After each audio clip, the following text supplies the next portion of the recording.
Hello दोस्तों, good evening. कैसे हैं आप सभी? आई होप कि आप लोग अच्छे होंगे, मस्त होंगे, ज़बरदस्त होंगे। मैं कृष्णा आप सभी का आपके अपने YouTube channel maths wizard Krishna sir पे स्वागत करता हूं। देखिए, हम लोग क्लास 8 का मैथ पढ़ रहे थे, जिसमें एक्सरसाइज 4.3 चल रहा है, ठीक। और इसमें का पार्ट 1 हो चुका है। अगर आप लोग नहीं देखे हैं तो प्लेलिस्ट बन चुकी है, उसको आप लोग जाके पीछे से कवर कर सकते हैं। चलिए देखिए, क्वेश्चन नंबर 5 दे रखा है, घन ज्ञात कीजिए। यानी किसी भी नंबर का हम लोग को घन ज्ञात करने के लिए सबसे पहले मैं आप लोग को एक तरीका बताया था कि सबसे पहले आप लोग इसको क्या करोगे, कोष्टक में करके क्या करोगे कि अर्थात क्या करना है, घन।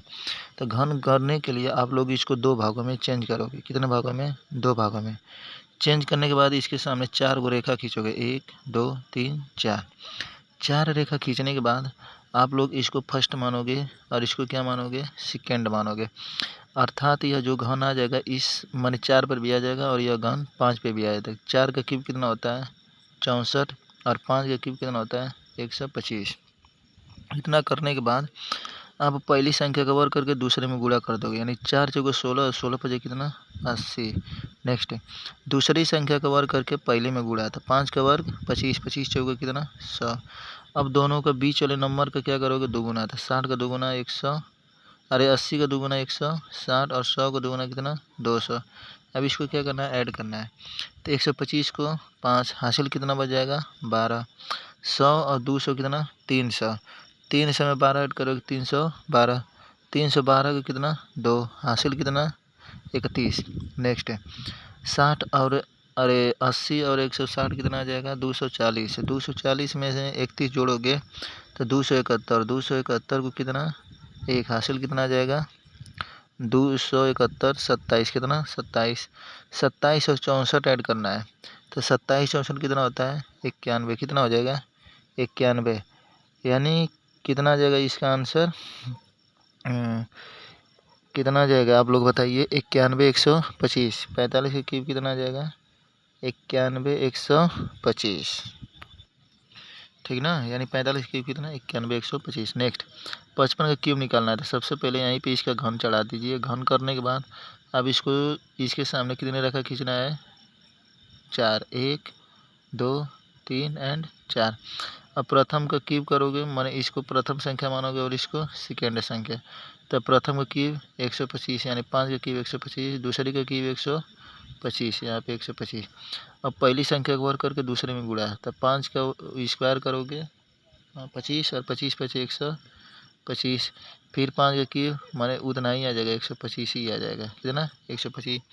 अब 125 का डबल करके अर्थात बीच वाला नंबर का क्या करोगे? डबल। तो 125 का दोगुना 250, इसका 250। अब इसको ऐड करना है, तो 125 को 5 हासिल कितना बच जाएगा? 12। 250 में अब 12 ऐड करना है, माने 250 और 125 कितना आ जाएगा? 375। 375 में 12 ऐड करोगे, तो 375 में 12 ऐड करोगे कितना आ जाएगा? 387। 387 को 7 हासिल कितना आ जाएगा? 38। 250 और 125 कितना? 375। 375 में 38 ऐड करना है, तो 8 13 को 3 हासिल 1, 7 3 10 11 हासिल 1, 3 और 1 4, 413। 413 को 3 हासिल कितना आ जाएगा? 41। 125 में 41 ऐड करना है, तो 4 1 5, 4 2 6 और 1, यानी 16 53 75। कितना आ जाएगा? 16 53 कितना आ जाएगा? 55 का क्यूब कितना होता है? 16 53 75, ठीक। नेक्स्ट क्वेश्चन की देखिए, क्वेश्चन नंबर सी। 125 का क्या करना है? क्यूब करना है। तो 125 को क्या कितने भागों में? दो भागों में चेंज करके इस पर क्या चढ़ाओगे? क्यूब। तो इसके सामने कितने रेखा खींचना है? 4। तो हो जाएगा कितना? 1 2 3 4। अब इसको मानोगे पहली और इसको दूसरी, तो पहली संख्या क्यूब यानी 12 का क्यूब कितना होता है? 17 28। कितना? 17 28। अब दूसरे का क्यूब यानी 5 का क्यूब कितना? 125। अब प्रथम का वर्ग करके दूसरे में गुणा, तो प्रथम का वर्ग 144, तो 144 हो जाएगा 12 का वर्ग। अब इसमें 5 का क्या करोगे? गुणा। तो 4 5 20 को 0 हासिल 2, 4 5 20 2 22 हासिल 2 और 5 का 5 2 7, यानी 720। 144 पचे कितना होता है? 720। तो 720 को आप लोग क्या लिखोगे? 0। हासिल कितना बच जाएगा? 72। अब प्रथम का वर्ग करके दूसरे में गुणा, 5 का वर्ग 25 और 25 का गुणा 12 में करना है। 25 का गुणा 12 में, तो 25 दूना 50 हासिल 5 और 25 25 5 30 कितना आ जाएगा 300, ठीक ना। कितना आ जाएगा 300, 300 में 72 ऐड करोगे कितना आ जाएगा 372, कितना आ जाए 372, कितना आ जाए 372। रुकिए कहाँ आप कर रहे हो ये बता। प्रथम संख्या को वर्ग करके दूसरे में गुणा करना है तो 144 पचास 720, तो यहाँ पे हम लोग 720 लिखेंगे। और दूसरी संख्या को वर्ग करके पहले में गुणा था, 5 का वर्ग 125 मैंने 5 का वर्ग 25 और 25 में 12 को गुणा करोगे 300, तो यहाँ पे हमारा 300 रहेगा। क्या रहेगा 300। अब बीच वाले नंबर को दुगुना करना है, 300 का दुगुना 600 और 720 का दुगुना करोगे तो 0 4 और 1400 कितना आ जाएगा 40, कितना 1440। अब इसको जोड़ना है, क्या करना है जोड़ना है। तो जोड़ोगे आप लोग तो 125 को 5 हासिल कितना बचा 12, 600 300 900 और 900 में 12 ऐड करोगे 912, 912 को 2 हासिल कितना आ जाएगा 91, हासिल कितना आ जाएगा 91। नेक्स्ट इसको ऐड करोगे आप लोग कितना आ जाएगा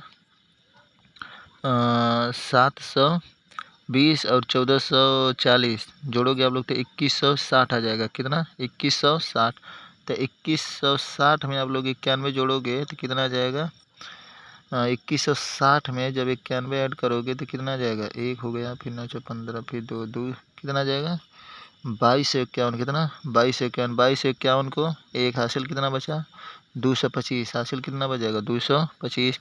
अब 225 इसमें क्या करोगे ऐड करोगे तो 8 5 13 को 3 हासिल 1 2 2 4 1 5 7 2 9 1, यानी 19 53 125 कितना आ जाएगा 19 53। यहाँ से अगर 125 का कोई घन पूछेगा तब क्या बताओगे 19 53 125। नेक्स्ट 12/13 का क्यूब बताना है तो इसका क्या करोगे घन चढ़ाओगे तो 12 का क्यूब कितना होता है 17 28, कितना 17 28 और 13 का क्यूब कितना होता है 21 97, कितना 21 97। आई होप कि आप लोग को यह जितना क्वेश्चन बताया गया है बिल्कुल समझ में आया होगा। अगर समझ में आ रहा होगा तो आप लोग अपने दोस्तों के यहाँ ज़रूर शेयर करें। चलिए क्वेश्चन नंबर 6 देखते हैं।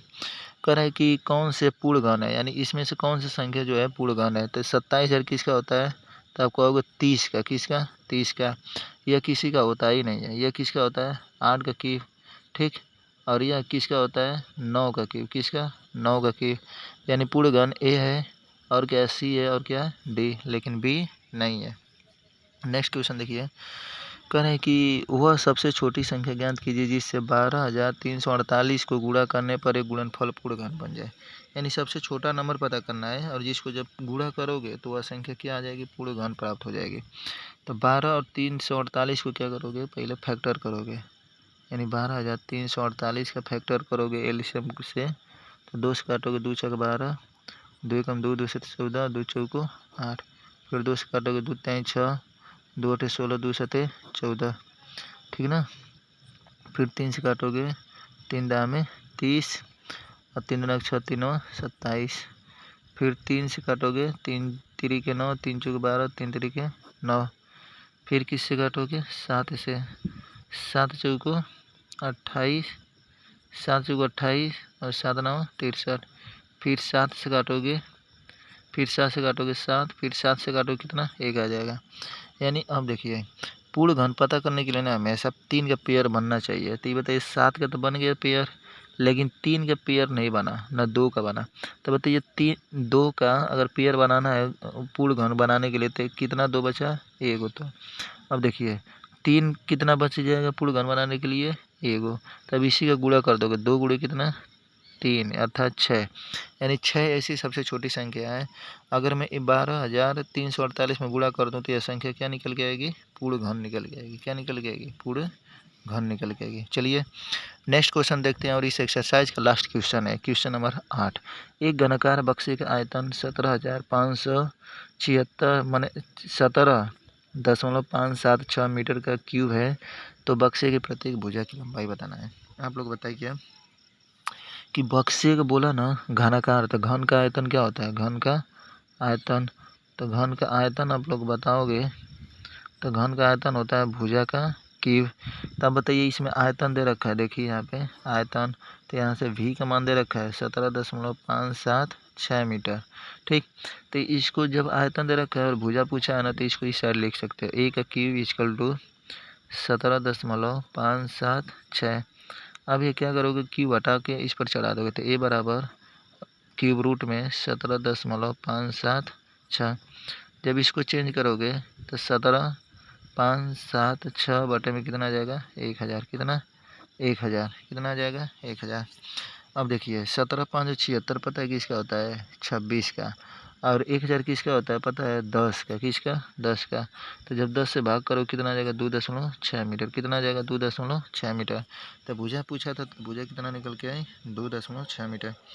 देखिए आज हम लोग देखे हैं एक्सरसाइज 4.2 का लास्ट सवाल, 4.3 का लास्ट सवाल।